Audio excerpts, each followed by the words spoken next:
Yun o mga kalay, mga sadik, ito yung firefighting system, how to use the fire extinguisher. Yan yun mga kalay. Number 1, hold the pin. Number 2, aim at the base. Number 3, squeeze the lever.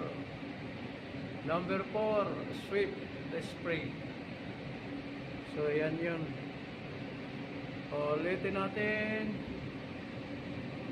Yan. Yan po. Para ma-review tayo mga kalay, mga sadik. So firefighting system. How to use the fire extinguisher.